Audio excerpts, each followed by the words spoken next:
Hello, again. I am happy to be with you today.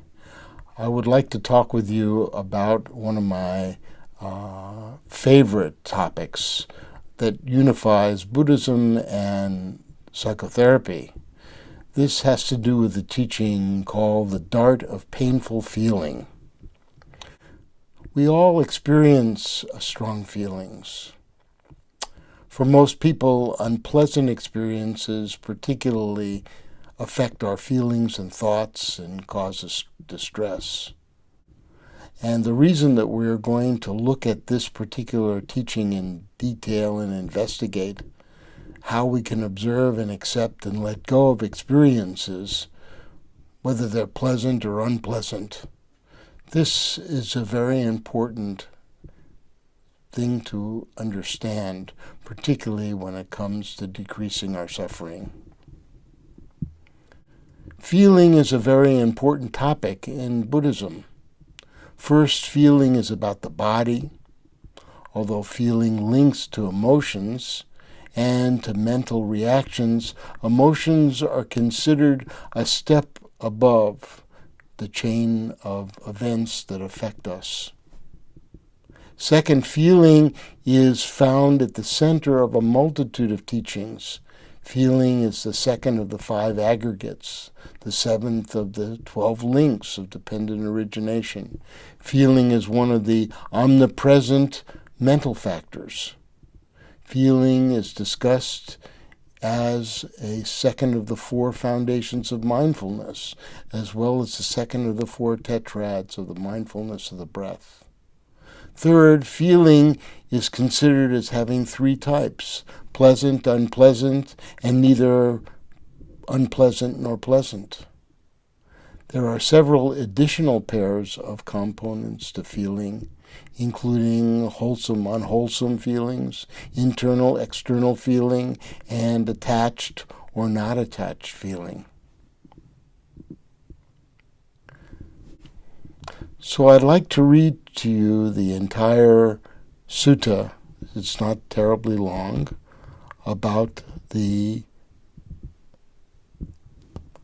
mindfulness of feeling as it relates to the dart of painful feelings. Monks, when the uninstructed worldling experiences a painful feeling, he sorrows, grieves, and laments. He weeps, beating his breast, and becomes distraught. He feels 2 feelings, a bodily one and a mental one.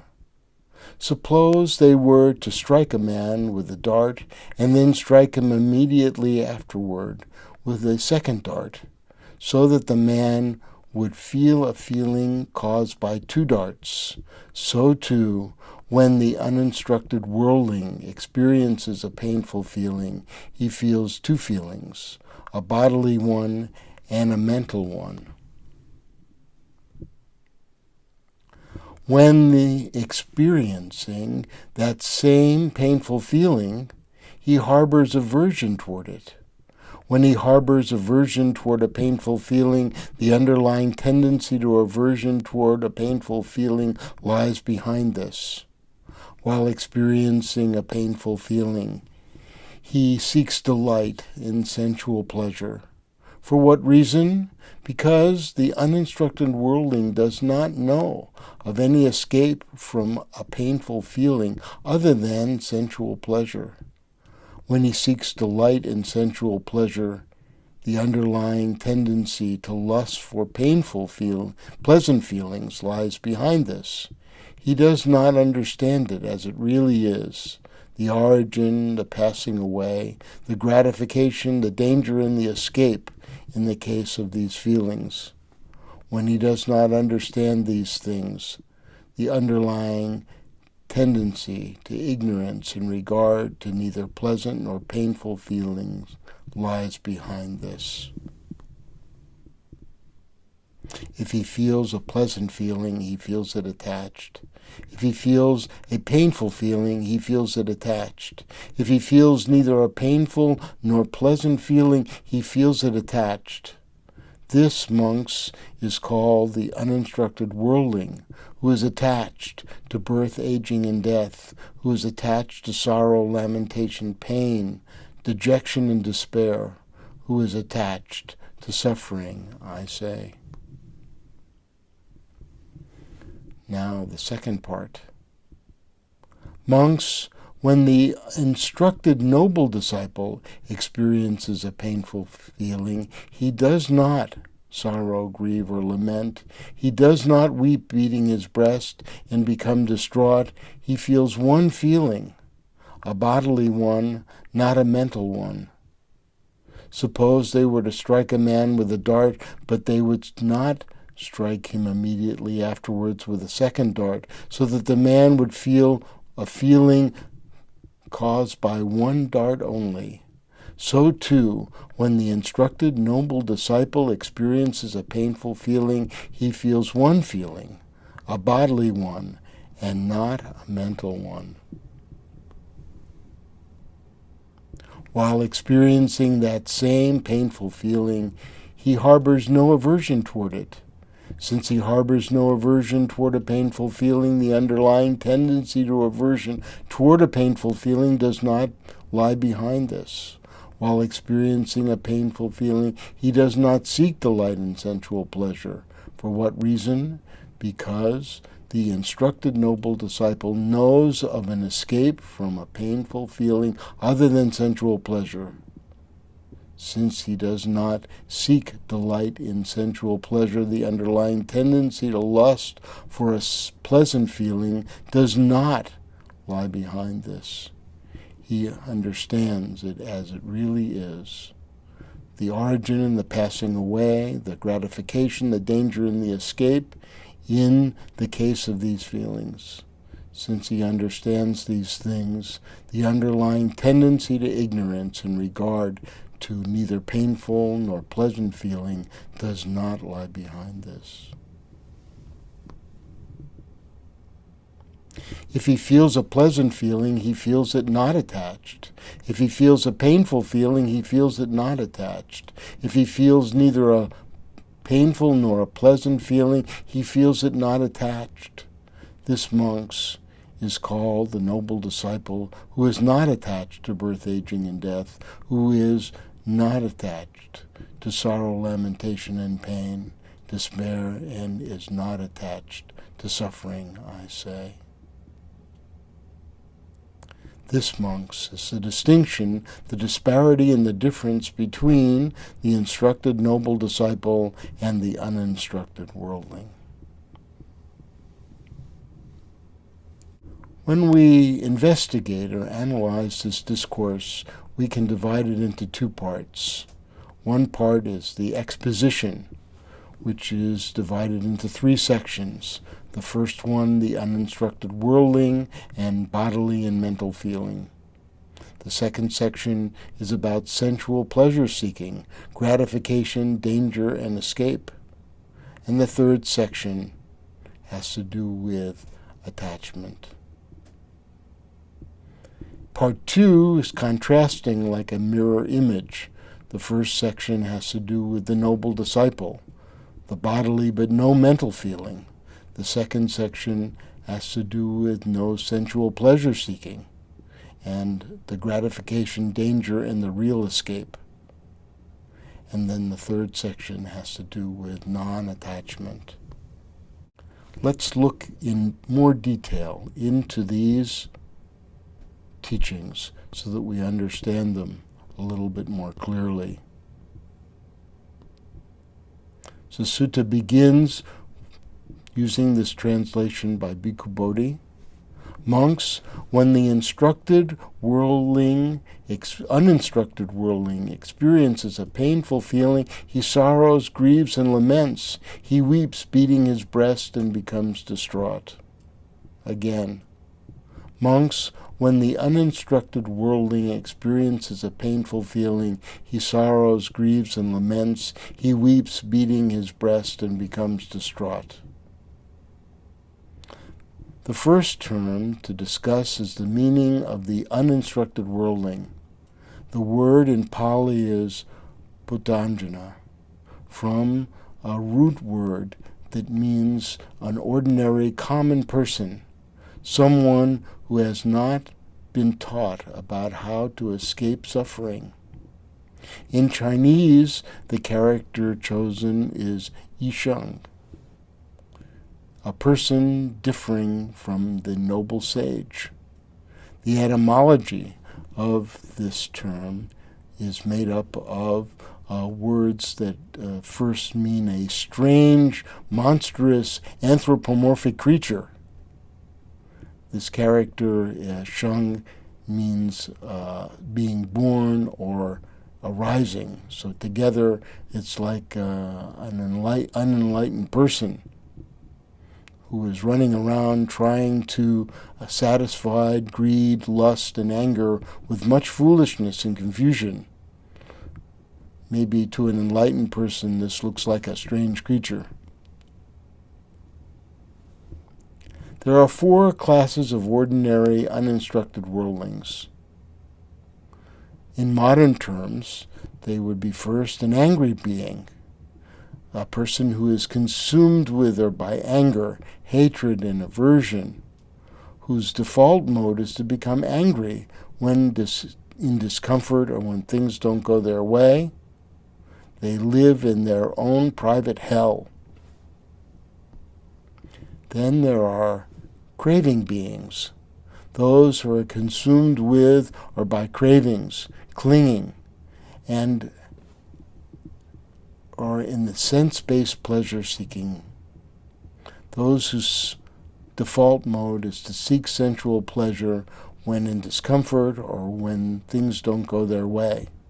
They are like hungry and thirsty beings who can't even swallow.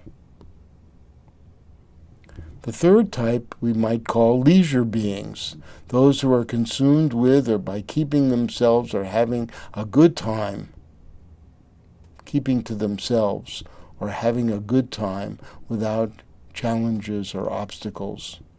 Those whose default mode is to become passive and avoidant when in discomfort or when things don't go their way. They seek a heavenly existence. And finally, we have what are called busy beings, those who are consumed with or by material or intellectual achievement or wealth, those whose default mode is to work hard and to be busy when in discomfort or when things don't go their way. Upon waking up to the realization of the limitations of the material success, these beings may also have the interest and energy to seek a more spiritual life.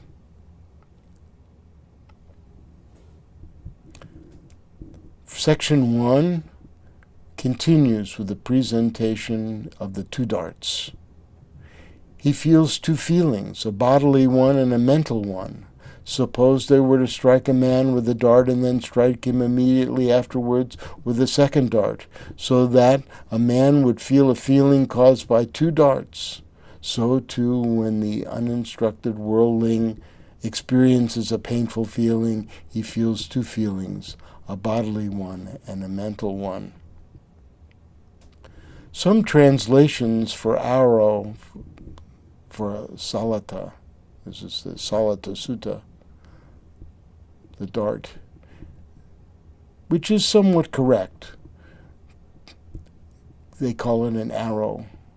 But here the dart is much more appropriate. If you get hit by 2 arrows, you're going to fall down and you're not going to get up. As a child, I used to watch Gunsmoke, and a series about the Old West with Matt Dillon as the Marshal of Dodge City. Matt was a tall and strong man, but in one episode he was struck by an arrow, and he had to, be rescued. A dart may be painful, but it would not kill you right off. Now we arrive at the first key point, the bodily and the mental feeling. The term in Pali is Kai Kancha. Kai Kancha belongs to the two words connected to each other. Kancha, which means to belong to, and Kaya, which means body. So it's belonging to the body. So belonging to the mental feeling, this is Chitta-sikancha. This is from Chitta and Sikancha, the joining or the belonging to the mind. At this juncture, it's important to understand the Buddha's and the Pali terms come in various, it comes in handy to know these terms. Chitta Sika is a special term, and not one that you would expect it to find it in this place. Usually there are three words used for the mind. Chitta meaning heart or mind, Vijnana meaning consciousness, and mano referring sometimes to the discriminating mind and to the senses. However, the word here is Chitta-sika. What is the meaning of this word? Chitta-sika refers to the 51 mental factors, namely the habitual patterns of the mind's functioning. Sometimes there are different sequences of these mental factors. Sometimes there are 100 mental factors, 75 mental factors, 52 mental factors. The mental factors are part of sankhara, the mental formations, the fabrications of perception and feeling. Perception and feeling. There are different numbers of mental factors depending on the source. To review, there are three volitional formations: bodily formations, the breath; speech formation, which is onset and sustained thought, vitaka and vichara; and third, mental formations, perception and feeling. The mental formations also consist of these 51 mental factors, Chitta-sika in Pali or Cheta in Sanskrit. The first chart we look at shows the relationship of the 5 aggregates to the mental factors. We can see the mind, Chitta, and then divided into the 5 aggregates: form, which is bodily; feeling, perception, mental formations, consciousness, part of the mind. And we can see there are 18 constituent factors that have to do with our ability to be able to see forms, hear sounds, smell and taste and touch and have thought. Out of this section that is called mental formations, sankhara, we have what derived from this, the mental factors. As we look at the next chart, we can see the division of the 51 mental factors. I'm thankful to Emily Sue from Techerling, who many years ago presented a course on these factors in great detail. As you can see, they're divided into different groups. The omnipresent mental factors, which involve feeling. The object ascertaining mental factors. Then virtuous mental factors, and root afflictions, and secondary afflictions, and changeable mental factors. This is beyond our scope. When we took this course, oh my goodness, I think maybe 12 or 16 weeks focusing on this. We now see that when the dart strikes the person, the feeling is experienced deeply, all the way into the mental formation, habitual patterns of the mental factors. In the cognitive way, we call this automatic thinking response. The reactions are so rapid and so strong, it is extremely difficult to slow the feeling down, to decrease the feeling's intensity. In neuroscientific terms, the sense data is processed in the limbic system's amygdala, or in the nucleus accumbens, or in other areas of the midbrain. Those areas are difficult for the prefrontal cortex's thinking process to reach before the somatic and emotional reactions have been triggered.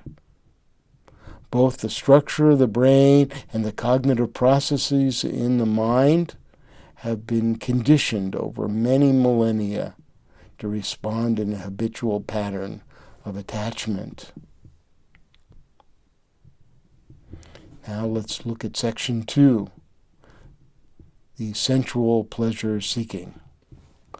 While experiencing that same painful feeling, he harbors aversion toward it.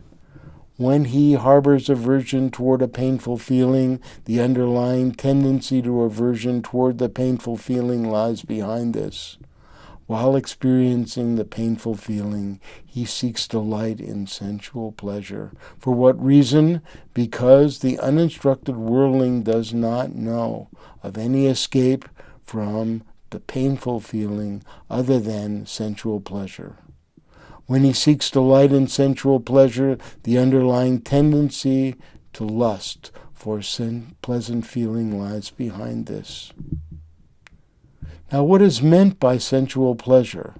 Let's look again at the original Pali. When touched by a painful feeling, they look forward to enjoying sensual pleasure. So dukkaya vendaya. And then the word kama sukham. Painful feeling is the dukkaya vendaya. The dukkha means suffering, and vendaya means feeling. The word for sense pleasure is kama sukha, a confusing term in a way because kama, an alternative term for tanha, meaning craving, is pleasure, and sukha is happiness, the opposite of dukkha. Hence, kama sukha might be misread as pleasurable happiness. On the surface, pleasurable happiness looks like a great friend, a great idea. The Chinese agama terms are nearly identical. Yula show. Pleasure, kama, is replaced by the word not so pleasurable. You craving, also rendered as tanha, with the etymology of a person drowning in a torrent of water while going through a gorge. Happiness, la, is the same as sukha. At the monastery, we have a cat there named Lula, happy, happy. Feeling Vedana is sho. The mistake commonly made about the word kama is that sexual pleasure is the main meaning.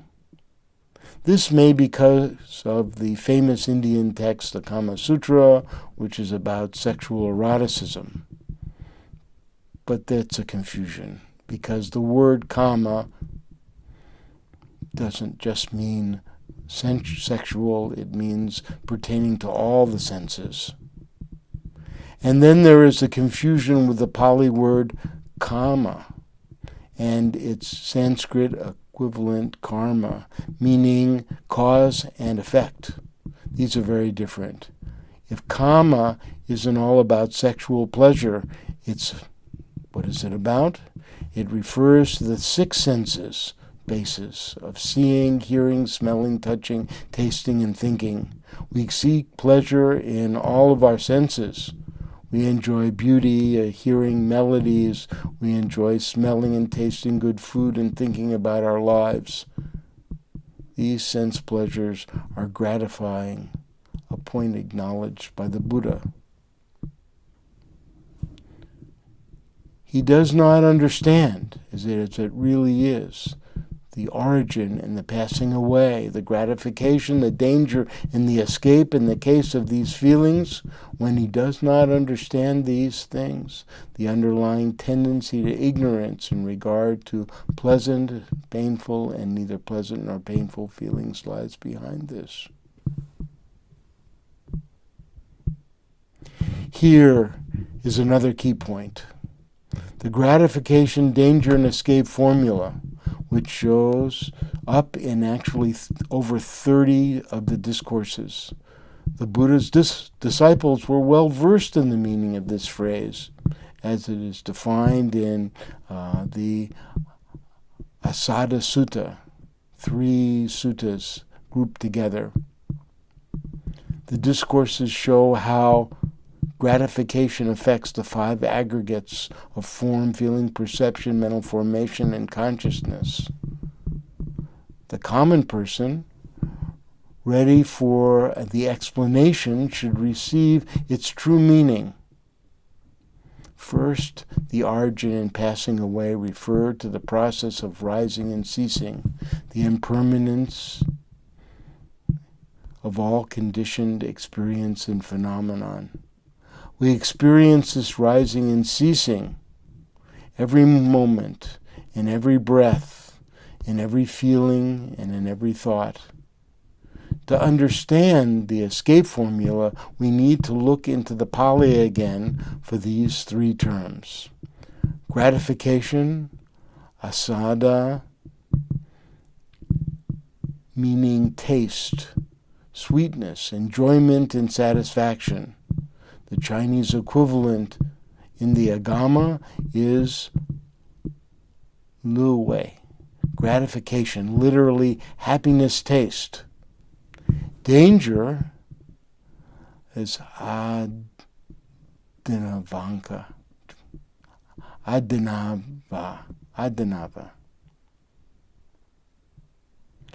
meaning full of wretchedness. The Chinese equivalent term in the Agama is guohan, meaning danger, literally faults and calamities. Escape, nisarana, from nis and sarati, means giving up, going out, departing, leaving behind, being freed.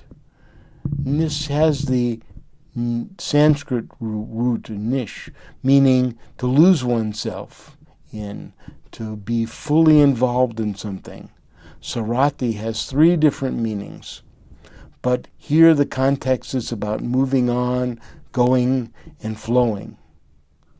However, the going out in this section is a false escape.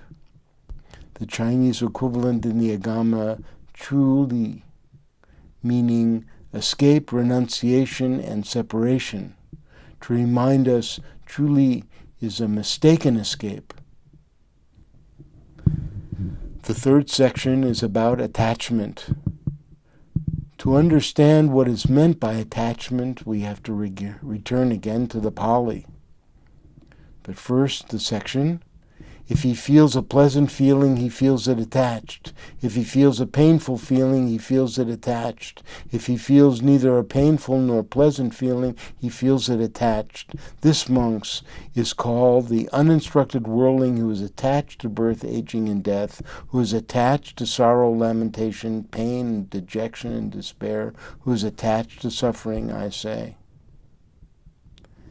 There are many words in the suttas for attachment. The term chosen here is sanyuto, from the sanyuto, meaning of bound, fettered. The word sanyujana, meaning bonded to. This becomes an important term in Buddhism, as in sanyujana referring to the 10 fetters. We can discuss this more in part 2.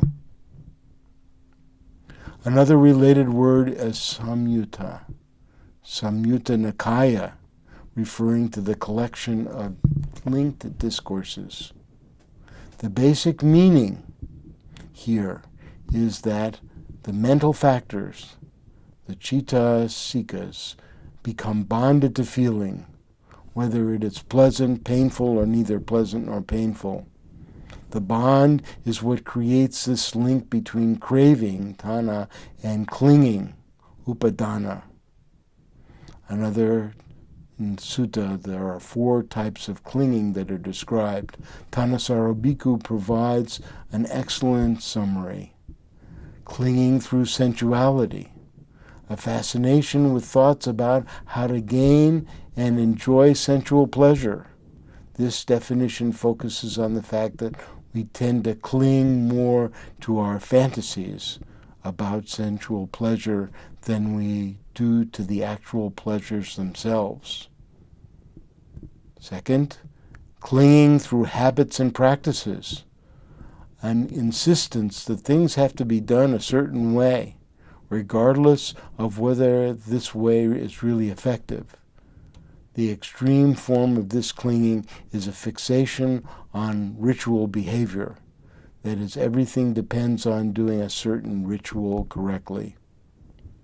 The third is clinging through views, which is an insistence that certain views are right, regardless of the effect of holding to them, or a belief that simply holding to a particular view will make a person better than other people.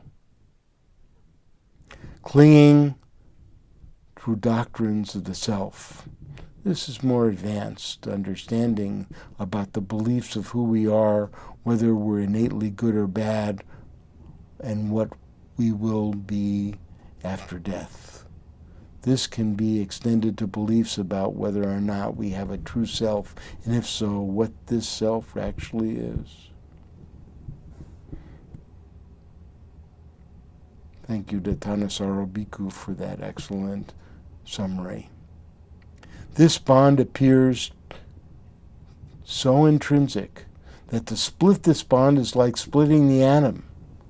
However, as we will see, this very bond is what we need, what needs to be untied if we're going to become free from suffering. Now let's go to part 2, the first section about the noble disciple. We can now turn to these contrasting verses in the Dart of Painful Feelings. The wording is nearly the same, but with a few important changes. The first is to contrast the uninstructed worldling with the noble disciple. Monks, when the instructed noble disciple experiences a painful feeling, he does not sorrow, grieve, or lament. He does not weep, beating his breast, and become distraught. The Pali for noble disciple is ARIYASAVAKA. Ariya means noble, Savaka is a hearer. Originally, ARIYASAVAKA was a direct disciple of the Buddha who heard his teachings during his voice. In Chinese, noble disciple, Shengdizi, is a wise brother, noble, or sage. Usually in Mahayana, Shengdizi is referred to as a higher level practitioner, an adept who has attained the stage of seeing, or someone who has gone beyond the need for applied training. These are more advanced stages. There are several classifications of these noble disciples, and we're going to use a traditional set of the 4 noble disciples here. First, to those who have found the path. They listen to the teachings and they practice meditation and study. Their progress is linked but limited to their self-oriented quest for personal enlightenment. This is traditionally called a savaka, or a hearer. There are noble disciples who have discovered the path on their own and pursue the practice in a solitary manner. These are called Pratyekabuddhas. There are noble disciples who attain full awakening, liberation, and enlightenment, who reach Buddhahood.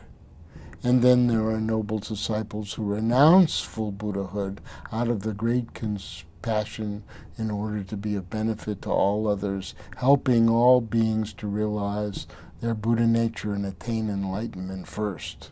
The Bodhisattva opens the door, everyone goes in first, and the Bodhisattva goes into enlightenment last. The next crucial difference in part 2 of the Dart of Painful Feelings is the number of darts and how the darts affect feeling. Notice that the Buddha never says that the painful dart is not felt by the noble disciple. The bodily feeling is definitely felt. He feels one feeling, a bodily one, and not a mental one. Suppose they were to strike a man with a dart, but they would not strike him immediately afterwards with a second dart, so that the man would feel a feeling caused by one dart only. So too, when the instructed noble disciple experiences a painful feeling, he feels one feeling, a bodily one, not a mental one.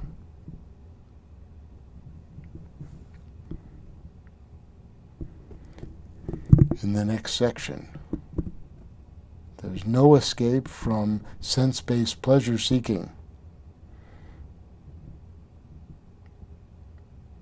This noble disciple knows of an escape from mental feelings other than sensual pleasure-seeking. While experiencing that same painful feeling, he harbors no aversion toward it. Since he harbors no aversion toward painful feeling, the underlying tendency to aversion toward the painful feeling does not lie behind this. While experiencing the painful feeling, he does not seek delight in sensual pleasure. For what reason? Because the instructed noble disciple knows of an escape from painful feeling other than sensual pleasure. Since he does not seek delight in sensual pleasure, the underlying tendency to lust for pleasant feeling does not lie behind this. Regarding the formula of gratification, danger, and true escape, the following passage continues. He understands it as it really is, the origin, the passing away, the gratification, the danger, and the escape in the case of these feelings. Since he understands these things, the underlying tendency to ignorance in regard to neither painful nor pleasant feeling does not lie behind this. The escape is the same Pali word, nisarana, the same in the Chinese agama again, truly, meaning exit and separation or renunciation. Going into more detail, nisaranacha is derived from nisarana,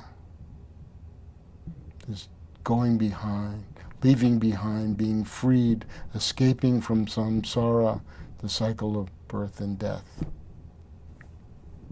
Here, the true escape is not through sensual pleasure, but through the practice of the Dhamma, namely the Four Noble Truths, the Eightfold Path, dependent origination. In the section 3, not attached, this parallel section differs only in the changing of the word attached to non-attached. If he feels a pleasant feeling, he feels it not attached. If he feels a painful feeling, he feels it not attached. If he feels neither a pleasant or a painful nor a pleasant feeling, he feels it not attached. This, monks, is called the noble disciple who is not attached to birth, aging, and death, who is not attached to sorrow, lamentation, pain, dejection, and despair, who is not attached to suffering, I say. A little aside here about neither painful nor pleasant feeling is appropriate. The Pali word is a compound, dukkam, asukam, meaning the prefix a is a negative, and dukkha, suffering, plus sukha, happiness, all combined. To define this as neutral would be confusing. Venerable Kongyen defines adukam asukha with the example. Suppose you are walking down the road and you see a person that you know and like. You feel sukha, a pleasant feeling. If you see a person and down the road and you recognize that person and you don't care for them, you feel dukkha, unpleasant feeling. But if you see a person that you don't know, no feeling of pleasant or unpleasant arises. It's not really neutral. The feeling just hasn't arisen yet because you don't know. There are other words for neutral in Buddhism, but this is beyond our scope here. But regarding not attached, translators have used several different words such as detached, disjoined, and unfettered. I've chosen not attached, although fettered and unfettered would be also appropriate. The Pali word for attached, sanyuto, is changed to visanyuto from visanyo. The prefix vi is a negation. Visanyo means unharnessed, unyoked, and in this context, not attached to sense-based feeling of what is pleasant, painful, or neither pleasant nor painful. We should be reminded that sanyuto is closely related to samyojana, as in the 10 fetters. Let's look at the 10 fetters. We can see, thanks to this chart adapted from Bhikkhu Bodhis in the Buddha's words, we can see that there are 3 groups of these 10 fetters. That first, the stream enterer is able to let go of the identity view. This is quite difficult. Doubt, wrong grasp of rules and rituals. The once returner and non-returner, first the once returner loosens the grip from these sensual lust and ill will, and the non-returner is able to not attach to it completely. And then the arahat, the highest level of the disciple of the Buddha, the desire for a form, realm existence or a formless realm existence, conceit, I am, restlessness and ignorance is also dissolved. This is a more advanced teaching and not something that we should be so concerned with at this moment, except for those people who are further along in their practice. But here the conclusion of the dart of painful feelings is very succinct and to the point. This, monks, is the distinction, the disparity and the difference between the uninstructed worldling and the noble disciple. This is a major point, something that we need to understand in more deep depth. This, monks, is the distinction, the disparity, and the difference between the instructed noble disciple and the uninstructed worldling. We need to go into more depth about this in our practice to be able to penetrate into how we can transform ourselves. Understanding how feeling is so important in the chain or the links between our understanding of feeling leading to craving, leading to clinging, which then becomes the next moment. We create those opportunities in each moment we make those choices. And those choices become the birth of new experiences. So I hope that this understanding gives you the opportunity to give birth to new experiences in your life, experiences that are not attached to what is so difficult. I hope that this study will give you inspiration for your own practice. Thank you so much, and may you be well.